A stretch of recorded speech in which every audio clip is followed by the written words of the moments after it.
want to know. People want to know Who we are. who we are. So we tell them. So we tell them We are the union. we are the union. All right.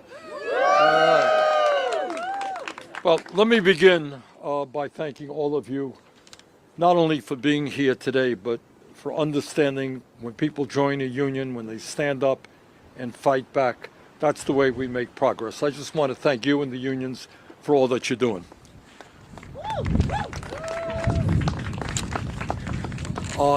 In the year 2025, in the richest country in the history of the world, nobody should be forced to work for starvation wages.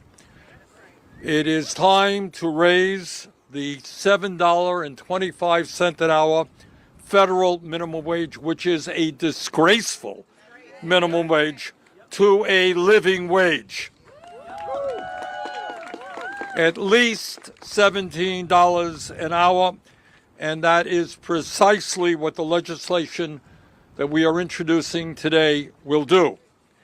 In America today, while the very richest people become much richer, over 60% of workers in our country are living paycheck to paycheck, struggling every day to pay rent, to buy groceries, to pay their health care bills. Despite huge advantages in technology and worker productivity, the average American worker today makes about $40 a week less than he or she did 52 years ago after adjusting for inflation. In other words, almost all of the new income and wealth created over that 52 years has gone to the top 1%. And today we are saying we want an economy that works for everybody, not just the billionaires. And let us be very clear. Nobody in America, I don't care where you live, nobody in America can make it on $7.25 an hour, $9 an hour, or $12 an hour. And there's some kind of mythology out there that, well, the only people who earn low wages are kids trying to make some spending money, to go to the movies on Saturday night. That ain't the case. Vast majority of low-wage workers in America are adults, many trying to raise their families. In America last year, nearly 40 million Americans made less than $17 an hour. Unacceptable. The value of the minimum wage today is at its lowest level since 1956. Since the federal minimum wage was last raised 16 years ago, it has lost 33% of its purchasing power. In other words, minimum wage workers today are in a lot worse shape than they were decades ago. In America today, almost 40% of Hispanic women and 35% of black women in the workforce make less than $17 an hour. In my view, and I think the view of the overwhelming majority of the American people, we can no longer accept a rigged economy where the people on top have never, ever had it so good, while working people are struggling to put food on the table. We have got to make significant improvements in the economy. We've got to make an economy that works for working people, not just the rich. And one way, not the only way we do that, is by raising the minimum wage to a living wage. And make no mistake about it, a $17 an hour minimum wage is not a radical idea. It is supported by the overwhelming majority of the American people. Last year, voters in Missouri and Alaska voted overwhelmingly to raise the minimum wage to $15 an hour. In 2022, voters in Nebraska, not exactly the most progressive state in America, voted overwhelmingly to raise the minimum wage to $15 an hour. In 2020, Florida, a Republican state, voted overwhelmingly to raise the minimum wage to $15 an hour. And guess what? As a result of inflation, $15 an hour a couple of years ago would be over $17 an hour today. In fact, if the minimum wage had increased along with worker productivity over the last 57 years, minimum wage would be $23 an hour, not $7.25 an hour. Now, here is some good news. A couple of days ago, as part of the budget debate, every Democrat in the Senate and one Republican voted for an amendment that I offered to raise the minimum wage to $17 an hour.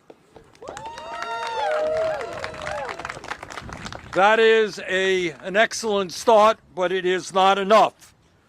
We need the Republicans to understand that workers in their states can't make it on $7.25 and $10 an hour. They have got to join us and help us raise that minimum wage to $17 an hour. At a time of massive and growing income and wealth inequality, at a time of record-breaking corporate profits, every worker in America should be able to provide for his or her family earning a living wage. That is our goal, and that's the goal we're going to accomplish. I am really honored that we have so many workers from all over the country who are here today to tell their stories, to go out and meet with members of Congress. Let me now introduce Nicole Ray. Nicole has worked for almost 2 years as an airport passenger service agent in Phoenix, Arizona, where she services Southwest Airlines.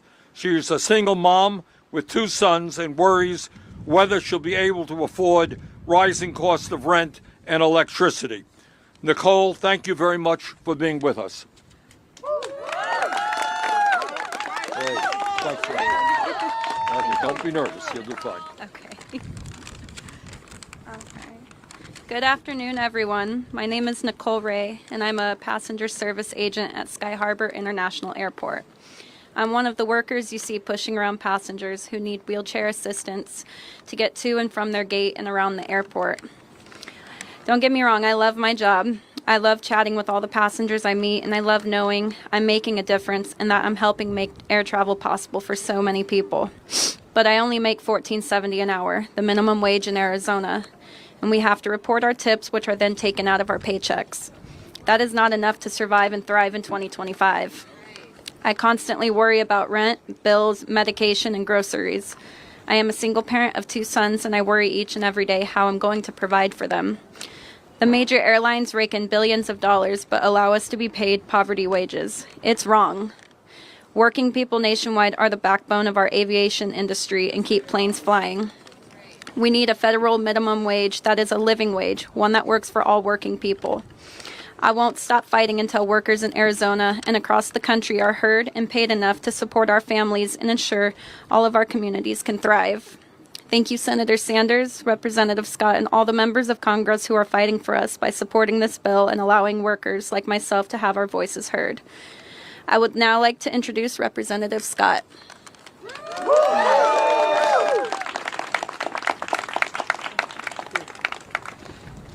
Thank you, Nicole, for your kind introduction, and thank you for sharing your story.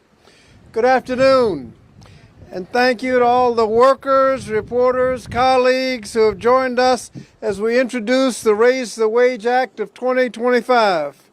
That no person should be working full-time in America and still remain in poverty.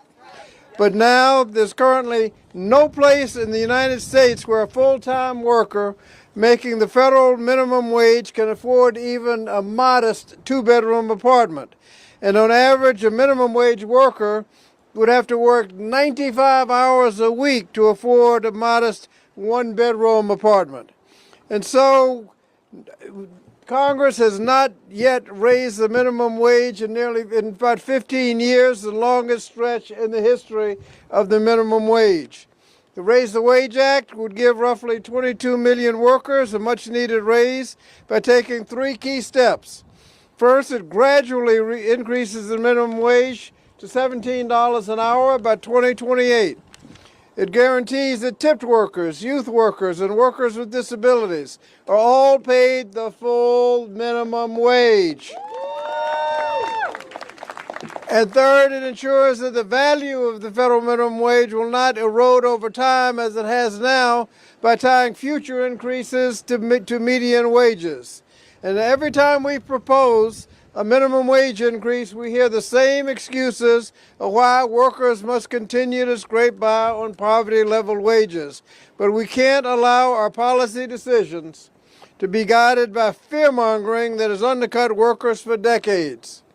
It was President Franklin Delano Roosevelt who once said, "Do not let any calamity-howling executive with an income of $1,000 a day tell you that a wage of $11 a week is going to have a disastrous effect on all American industry."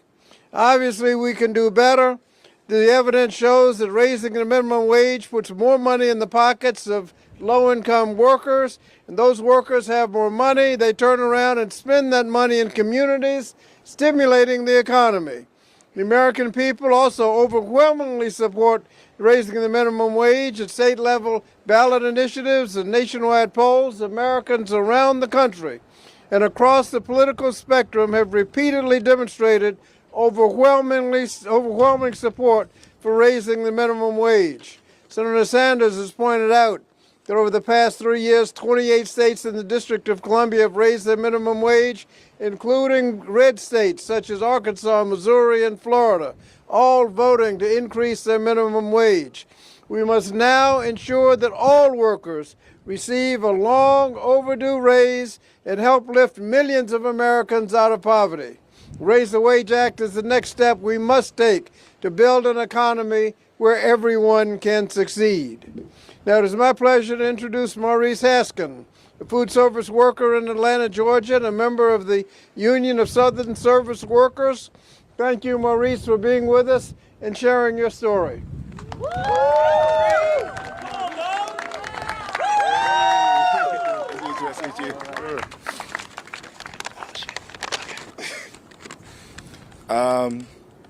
Hello. My name is Maurice Haskin. I've been a member of the Union of Southern Service Workers for about 3 years now, but I've been in the service industry for almost a decade. I'm visiting here from Atlanta, Georgia to talk about unfair wages. Inflation has gone up, but wages for working class families have not. I can barely afford rent, and I work 30 hours a week, and I pick up every extra shift I can. I can't afford health care. When my tooth hurts, I have to wait several months and just hope it goes away. And if it doesn't, then I will go into debt to just get it checked on and to get the medication for it. If I get sick, I have to hope it goes away soon because I cannot afford to miss 2 days of work. We need programs like Medicaid, and we need livable wages. And this is not optional. This is a life or death situation for all service workers across America. Organizing in the South is important because change in the South means change across the entire nation. We are facing laws left over from the Jim Crow era of South. The Jim Crow out. I got it. We are facing laws left over from the Jim Crow era South. That's why we've been organizing our workplaces. Because when we fight, we will win. Okay. Raising wages for all workers at the federal level will help workers everywhere and get closer to being able to pay our bills, to feed our families, and to live a dignified life. But the takeaway from this is that it's honestly crazy that I have to come up here and defend my right to live. The minimum right to live. Okay. Because the resources needed to give us, and by us, I mean me, my friends, my coworkers, mothers, fathers, children, the elderly and sick, a better quality of life is being hoarded and upsold so billionaires can hoard even more. Because I'm not asking to be rich. I just want to eat 3 meals a day. I want to see a doctor when I get sick. I want my last and first thoughts of the day to not be if I can afford to exist. And maybe even a vacation twice a year. As a kid, I always thought that my government existed to help the people. So I'm calling on you to do the right thing and raise the federal minimum wage for workers and families all across the country. Thank you.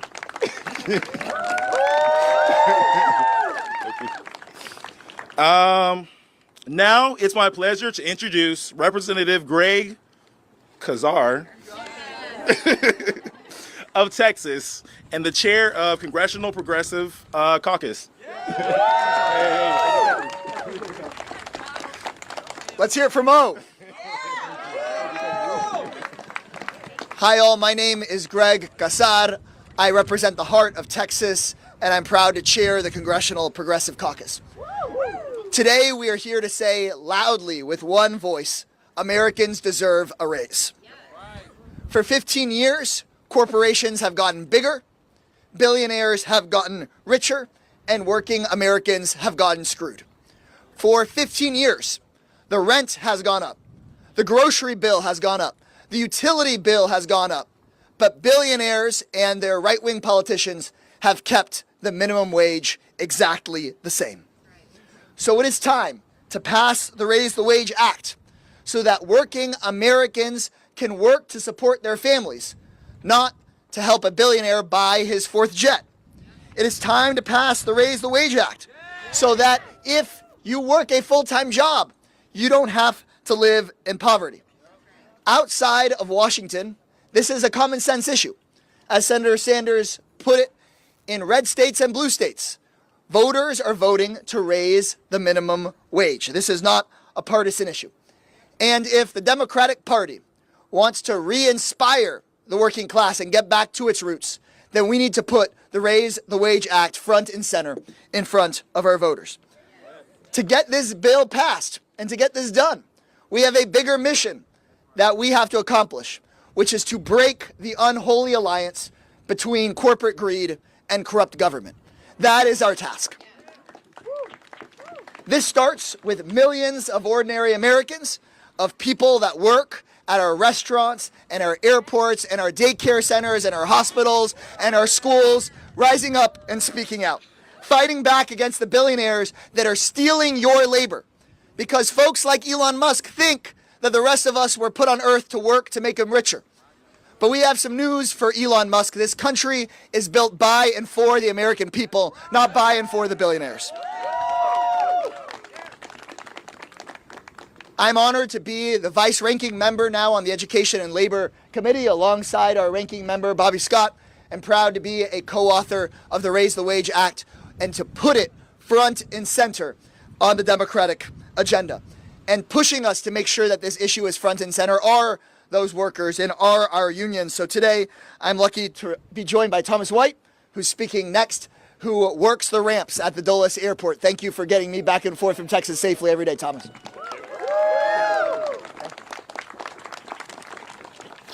Hello and good afternoon, everyone. Okay, and everybody else that's on YouTube right now. My name is Thomas White.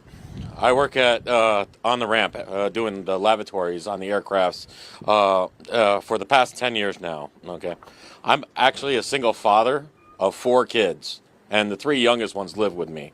They depend on me.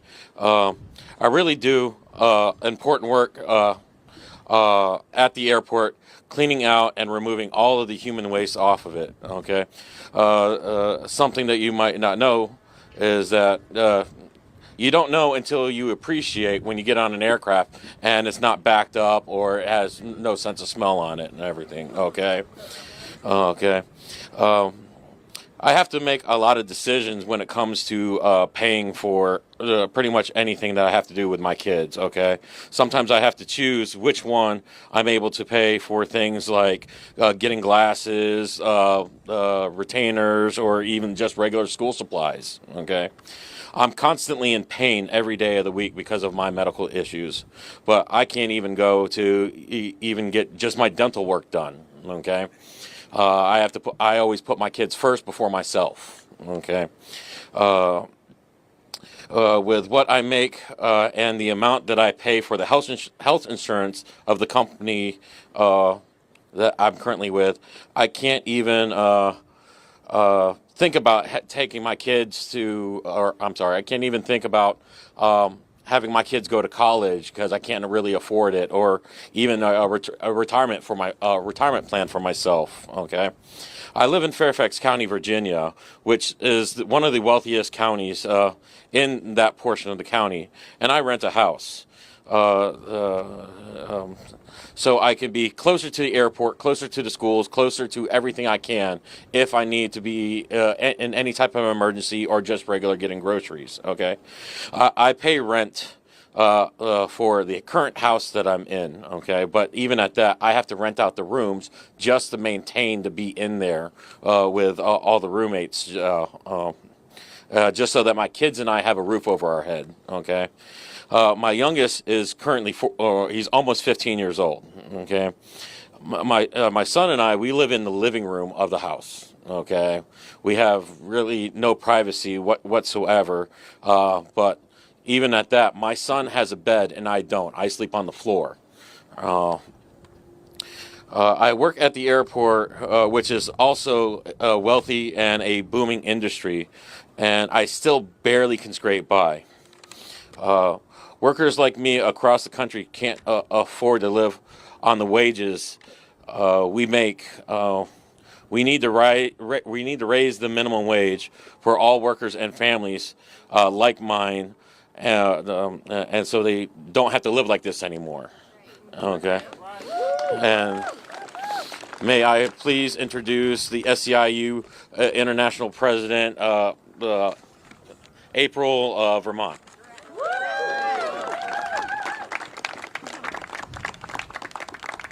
Can I just ask folks to please give it up for Thomas and for Mo and for Nicole?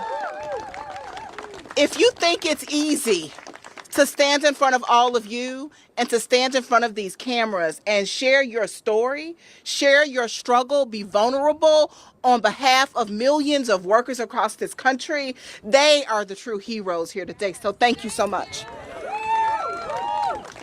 I am indeed April Verrett, and I'm the proud president of SEIU. And I'm just going to say it as plain as I can. Workers need more money. This is not rocket science. It is just that damn simple. Families across America need more money. Their wages must go up. We've heard the senator and congressmen talk about the federal minimum wage has been stuck at $7.25 an hour for 16 years. And we started to demand $15 an hour over a decade ago. Since then, the cost of living has continued to go up. We are now facing a crisis as families struggle to buy essentials and basic groceries. So much during the election was made about the price of eggs. I haven't seen them get any cheaper. Have you? It is time to raise the wages for workers in this country. It's past time. It is time for the Raise the Wage Act. It is time for workers like Nicole Ray, who you heard from, to be able to put food on the table without worrying about being able to pay the light bill. It's time to get rid of the subminimum wage for the racist, the sexist, the ableist, sub-minimum wage for tip workers and workers with disabilities. It's time for folks to be able to afford housing. What father should have to share a home with his 3 children and others and still sleep on the floor so he can send his kids to a good school district? Not in these United States of America that's supposed to promise so much to so many of us, right? People should be able to live comfortably and to put something away for a rainy day. Airport workers and home care workers should have enough to make ends meet. Waffle House workers and rideshare drivers should not have to worry about robbing Peter to pay Paul. At SEIU, we are damn proud of what we have done in cities and states across this country to make sure every company pays workers what they deserve and what they are worth. Every raise we've bargained for has been fought with blood, sweat, and tears. But it is time for every single worker in this country to have access to a fair, livable wage that is a part of every single good job in this country. We are ready to keep fighting for higher wages and making sure corporations meet the moment too. Let's not leave them behind. It is not just government's responsibility to make sure people get by. Corporations have to be held accountable for economic exploitation. And so SEIU is 10 toes down. We've been here, we always will be here. And with you in this moment as we take this important step for working people. Now I'd like to call up to the mic Dorothy Griffin. She is an airport worker from Charlotte, North Carolina, who knows how hard it is to get by on minimum wage. Thanks. Hi, my name is Dorothy Griffin, and I've been working at Charlotte International Airport for 7 years.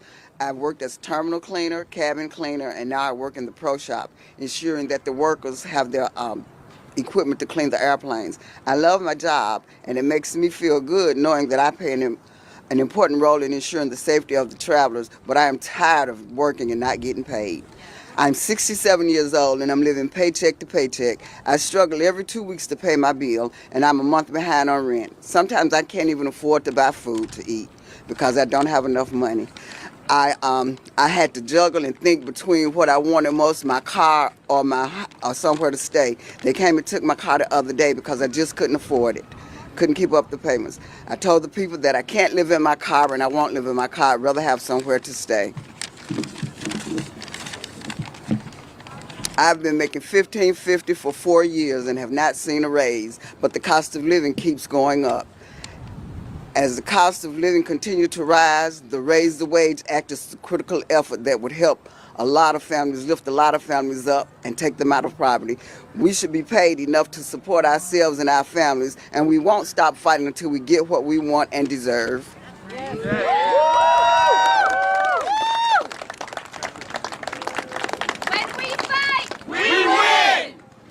I just want to thank all of the workers and the union leaders who are here today. As April mentioned, it takes a lot of courage for somebody to go up in front of the cameras and talk about what's going on in their lives, especially when they are struggling every day to just get by. But the stories that we have heard today from these workers are the stories being told by millions of workers. This is the richest country in the history of the world. In recent years, we have seen a proliferation of billionaires. Nobody in America should be wondering about how they're going to feed their kids, pay their rent, or pay their medical bills.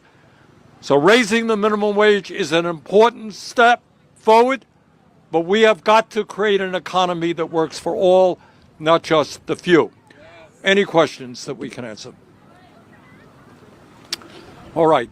Well, let me thank all of you for being here and thank the workers for being here as well. Bobby?